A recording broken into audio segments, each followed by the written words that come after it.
Benjamin Netanyahu आखिर कहां है? दोस्तों, ये मेरा सवाल या सोशल मीडिया का नहीं है, बल्कि ये इजरायली लोगों का भी सवाल है। क्या ईरानी हमले में इजरायली पीएम मारा गया? इनके अलावा आपको बताएंगे लेबनान के हिजबुल्लाह ने इजरायल के खिलाफ करबला जैसी लड़ाई की चेतावनी दी, और इसी के साथ ईरान से बुरी तरह पीटने के बाद अमेरिकी राष्ट्रपति ट्रंप ने अब अन्य देशों से ईरान के खिलाफ युद्ध में शामिल होने की गुहार लगाई है। यकीन मानिए दोस्तों, ये काफी हैरानी की बात है, और साथ में अमेरिकी नागरिकों को तुरंत इस देश को छोड़ने की वार्निंग दी है। और इनके अलावा ईरानी फौज ने अमेरिका को जैसे का तैसा जवाब देते हुए खाड़ी देशों में यूएस बैंक ब्रांचों पर सीधा हमला किया है। इनके अलावा ईरान की फौज मुस्लिम देशों से कुछ जरूरी अपील की है। बाकी और भी महत्वपूर्ण खबरें हैं, सब कुछ जानते हैं एक एक करके इस वीडियो में। दोस्तों, ईरान के साथ चल रहे युद्ध के बीच इजरायली प्रधानमंत्री बेंजामिन नेतन्याहू की सुरक्षा को लेकर सवाल खड़े हो गए हैं। क्या आखिर वो जिंदा है? दरअसल नेतन्याहू बीते एक हफ्ते से सार्वजनिक तौर पर नहीं दिखे हैं। इस बीच शुक्रवार को उनका एक वीडियो जारी किया गया। इस वीडियो पर इजरायलियों का कहना है कि यह नेतन्याहू नहीं है, और वीडियो को आर्टिफिशियल इंटेलिजेंस यानी एआई से बनाया गया है।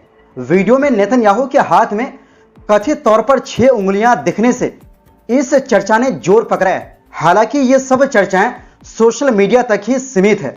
दरअसल इजरायल सरकार और प्रधानमंत्री कार्यालय की ओर से शुक्रवार को बेंजामिन नेतन्याहू का एक वीडियो संदेश जारी किया गया।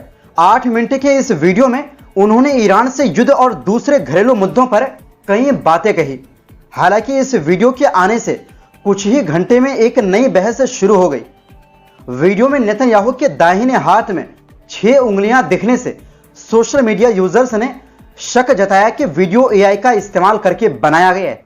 बेंजामिन नेतन्याहू के वीडियो पर चर्चा छिड़ने के बाद कई सोशल यूजर्स की ओर से उनकी सुरक्षा को लेकर फिक्र का इजहार किया गया।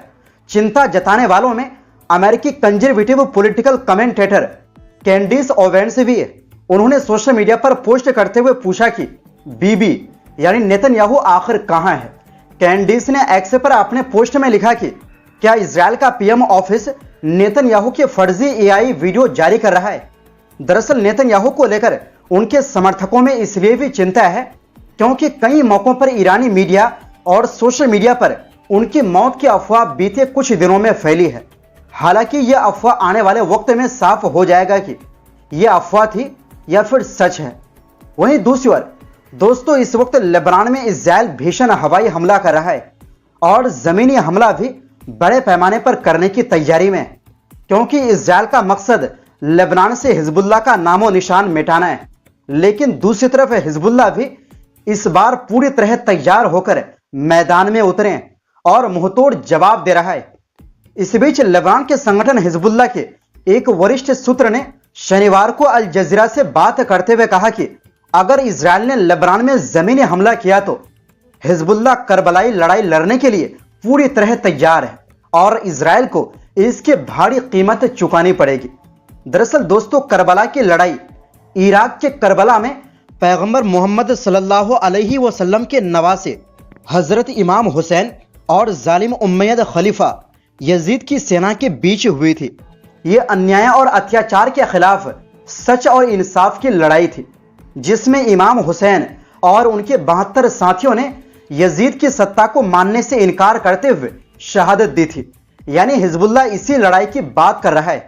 सूत्र ने कहा कि प्रतिरोध किसी भी जमीनी घुसपैठ का मुकाबला करने के लिए पूरी तरह तैयार है। उन्होंने ये भी कहा कि उन्हें पहले से पता था कि दुश्मन उनके खिलाफ लड़ाई शुरू करने का फैसला कर चुका है, और वो सिर्फ सही समय का इंतजार कर रहा है। उन्होंने बताया कि हिजबुल्लाह इस संघर्ष को लंबे समय की रणनीति के तहत संभाल रहा है। उनके मुताबिक अल अस्फा अल माकुल नाम के अभियानों से यह साफ हो गया है कि दुश्मन के हमलों के बावजूद प्रतिरोध की तैयारी कमजोर नहीं हुई। सूत्र ने यह भी कहा कि अब तक उन्हें किसी गंभीर बातचीत की पहल नहीं मिली, और फिलहाल फैसला मैदान में ही होगा। वहीं दूसरी ओर दोस्तों, जिस तरह युद्ध में ईरान मुंहतोड़ जवाबी कार्रवाई कर रहा है, अमेरिकी बेस या फिर इजरायल, ईरान हर जगह तबाही मचा रहा है, और स्ट्रेट ऑफ हॉर्मुज को भी ईरान ने अमेरिका, इजरायल और उनके समर्थकों के लिए बंद कर दिया है। ऐसे में खुद को सुपर पावर कहने वाला अमेरिका और इजराइल ईरान के सामने बेबस नजर आ रहा है, क्योंकि अमेरिका के शक्तिशाली एयरक्राफ्ट कैरियर पर भी ईरान ने हमला करके दिखा दिया कि उनके आगे ये कुछ नहीं है। और अब ट्रंप को भी समझ में आ रहा कि अकेला ईरान को रोकना मुश्किल है। ऐसे में अब ट्रंप अन्य देशों से मदद की गुहार लगा रहे हैं। मतलब ट्रंप का कहना है कि जो भी देश स्ट्रेट ऑफ हॉर्मुज से सुरक्षित गुजरना चाहते हैं, यानी ईरानी हमले से बचना चाहते हैं, इसको ईरान से आजाद करने में हमारा साथ दे। जबकि दूसरी तरफ ईरान का साफ कहना है कि यह रास्ता खुला है, लेकिन उनके कंट्रोल में है, और खुला सिर्फ उनके लिए है जो इजराइल अमेरिका से नजदीकी नहीं रखते हैं। मतलब आप ट्रंप की बौखलाहट को समझ सकते हैं। और इसी बीच बगदाद में मौजूद यूनाइटेड स्टेट एम्बेसी बगदाद ने नया सुरक्षा अलर्ट जारी किया है। दूतावास ने साफ कहा है कि अमेरिकी नागरिक अब तुरंत इराक छोड़ दें। दूतावास ने यह भी कहा कि जो अमेरिकी नागरिक अभी इराक में रहने का फैसला कर रहे हैं, उन्हें इस फैसले पर फिर से गंभीरता से विचार करना चाहिए, क्योंकि ईरान से जुड़े मिलिशिया समूह की तरफ से बड़ा खतरा मौजूद है, जो किसी भी समय अमेरिकी नागरिकों और उनके हितों को निशाना बना सकते हैं। दूतावास ने यह बयान ऐसे समय में जारी किया है जब खुद ईरानी हमले में दूतावास के एयर डिफेंस सिस्टम को भारी नुकसान पहुंचा है और खुद दूतावास में आग लग गई थी। वहीं ईरान के संसद के स्पीकर मोहम्मद बगैर गालिबाफ ने एक बार फिर खाड़ी देशों में मौजूद अमेरिका की सैन्य मौजूदगी पर तीखा हमला बोला है। उन्होंने सोशल मीडिया प्लेटफॉर्म एक्स पर लिखा कि हालिया युद्ध ने एक बात साफ कर दी है कि मिडिल ईस्ट में मौजूद अमेरिकी सैन्य ठिकाने किसी की सुरक्षा नहीं करते, बल्कि खुद पूरे इलाके की सुरक्षा के लिए खतरा बन गए हैं। गालिबाफ ने कहा, इस युद्ध ने साफ दिखा दिया कि हमारे इलाके में मौजूद अमेरिकी ठिकाने किसी की हिफाजत नहीं करते, बल्कि वो खुद एक खतरा है। उन्होंने ये भी आरोप लगाया कि अमेरिका इस पूरे क्षेत्र में सिर्फ इजराइल के हितों को देखता है और उसी के लिए सब कुछ कुर्बान करने को तैयार रहता है। उनके मुताबिक अमेरिका सबको इजराइल के लिए कुर्बान कर देता है और उसे किसी और की परवाह नहीं है। अपने बयान में उन्होंने एक और तीखी टिप्पणी करते हुए कहा, जो भी अमेरिका के सहारे खड़ा है वो दरअसल हकीकत में बिल्कुल नंगा है। इसी के साथ खाड़ी देशों में अमेरिकी बैंकों की शाखाओं पर हुए हमले दरअसल जवाबी कार्रवाई थे।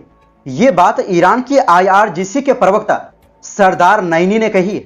ईरान के तस्नीम न्यूज एजेंसी के मुताबिक नईनी ने कहा कि अमेरिकी बैंक शाखाओं पर हमला इसलिए किया गया क्योंकि इससे पहले दुश्मन यानी अमेरिका ने ईरान के 2 बैंकों पर हमला किया था।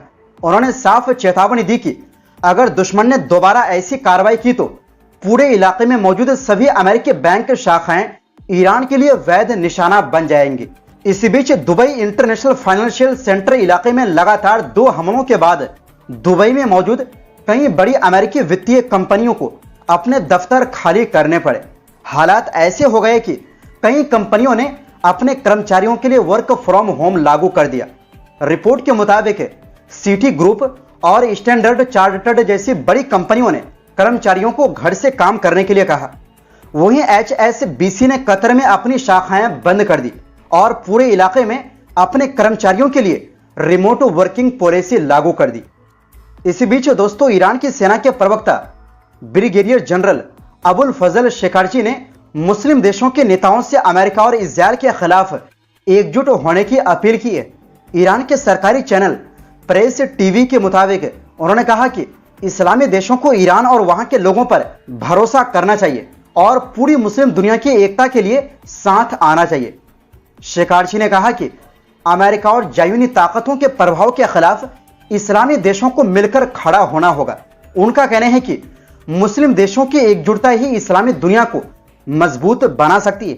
दोस्तों, इससे पहले ईरान के खातमुल अंबिया सेंट्रल हेडक्वार्टर के प्रवक्ता इब्राहिम जुल्फागरी ने भी टीवी पर संबोधन दिया था। उन्होंने कहा कि अमेरिका और इजरायल को हर उस खून की कीमत चुकानी पड़ेगी। उन्होंने चेतावनी दी कि युद्ध में हुए नुकसान का बदला लिया जाएगा। उनके मुताबिक अब तक दुश्मन के कुल 112 ड्रोन मार गिराए जा चुके हैं। इनमें लड़ाकू, निगरानी और आत्मघाती ड्रोन शामिल है। इस बीच इस्लामिक रेवोल्यूशनरी गार्ड कॉर्पोरेशन ने अपनी हवाई ताकत भी दिखाई है। ईरानी समाचार एजेंसी की रिपोर्ट के मुताबिक एक अंडरग्राउंड ट्रेन में बड़ी संख्या में ड्रोन दिखाया गया। इस सुरंग में ईरान के नए सुप्रीम लीडर मुजतबा खामेनी की तस्वीर भी लगी थी। जुल्फागरी ने कहा कि यह अभियान तब तक जारी रहेगा जब तक दुश्मनों को पूरी तरह जवाब नहीं मिल जाता। उनका कहना है कि ईरान अपने लोगों के खून का बदला जरूर लेगा और आखिरकार जीत अल्लाह की मदद से ही मिलेगी। तो दोस्तों, फिलहाल के लिए इस रिपोर्ट में बस इतना ही। ऐसी ही सच्ची और बेबाक पत्रकारिता के लिए चैनल को सब्सक्राइब जरूर करें। बहुत बहुत शुक्रिया।